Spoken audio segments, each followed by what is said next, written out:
Hi అండి. Welcome to Telugu రుచులు.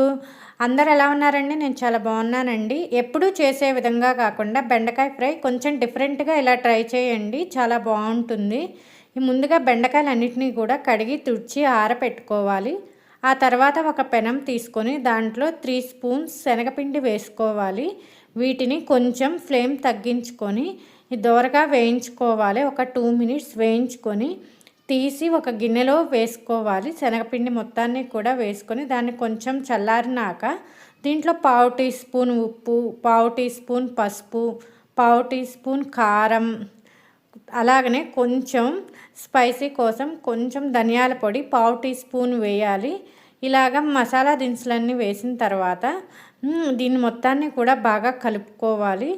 ఇదంతా కూడా మొత్తం కలిసేటట్టుగా బాగా కలుపుకొని దీంట్లోకి కొంచెం కొంచెం మనం వాటర్ని పోసుకుంటూ ఒక లిక్విడ్ లాగా దీన్ని మొత్తాన్ని కూడా తయారు చేసుకోవాలి. కొంచెం కొంచెం పోసుకోండి, ఒకేసారి పోసుకుంటే ఉండలుగా వస్తుంది. అందుకని కొంచెం కొంచెం పోసుకొని దీన్ని ఒక లిక్విడ్ లాగా తయారు చేసుకొని పక్కన పెట్టుకోవాలి. ఇప్పుడు అదే పెనంలో మనం ఒక 4 స్పూన్స్ ఆయిల్ వేసుకోవాలి. ఆయిల్ వేసుకున్నాక ఈ ఆయిల్ కాగిన తర్వాత దీంట్లో కొంచెం ఇంగువ కూడా వేసుకోవాలి. ఒక 1/2 స్పూన్ ఇంగువ కూడా వేసుకొని దీంట్లో ఒక స్పూన్ జీలకర్ర కూడా వేసుకొని రెండింటిని కూడా కలుపుతూ ఆయిల్లో వేయించుకోవాలి. ఇలా ఇవి వేగిన తర్వాత మనం కట్ చేసుకున్నటువంటి బెండకాయ ముక్కలన్నిటినీ కూడా ఇదే కళాయిలోకి వేసుకొని మొత్తాన్ని కూడా బాగా కలుపుకోవాలి. ఈ ప్రాసెస్ అంతా కూడా సిమ్లోనే జరగాలి. ఇలా బెండకాయ ముక్కలు ఒక 50% ఉడికిన తర్వాత ఇలాగ తుంచితే తునగాలి. ఇలా ఉడికిన తర్వాత ఒక పెద్ద ఆనియన్ తీసుకొని కట్ చేసుకొని ఈ బెండకాయల్లో వేసుకోవాలి.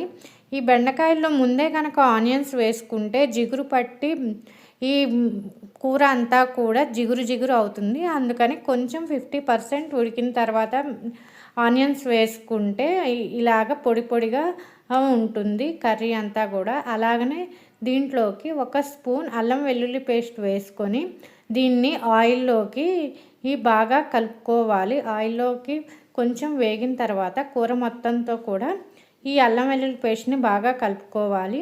అలాగనే ఇది కొంచెం వేగిన తర్వాత పచ్చివాసన పోయినాక దీంట్లో కొంచెం పసుపు, కారం, ఉప్పు ఇవన్నీ కూడా వేసుకొని బాగా కలుపుకోవాలి. ఇవన్నీ కూడా బాగా వేగిన తర్వాత ఒక 1/2 టీ స్పూన్ ధనియాల పొడి కూడా వేసుకొని బాగా గంటెతో కలుపుకోవాలి. ఇలా మొత్తం మసాలాలన్నీ కూడా కర్రీకి బాగా పట్టాలి. ఈ ప్రాసెస్ అంతా కూడా సిమ్లోనే జరగాలి.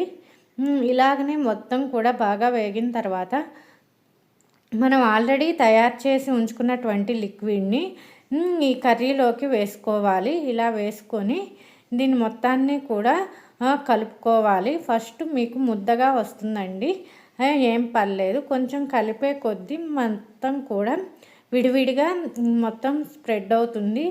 ఇలా కలిపేటప్పుడు కొంచెం ముద్దగానే వస్తుంది.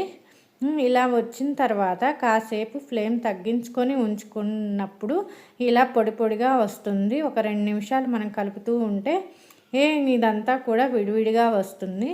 అంతేనండి, చాలా సింపుల్గా అయిపోతుంది, చాలా టేస్టీగా ఉంటుంది. సాంబార్లోకి కానీ పప్పులోకి కానీ చాలా బాగుంటుందండి.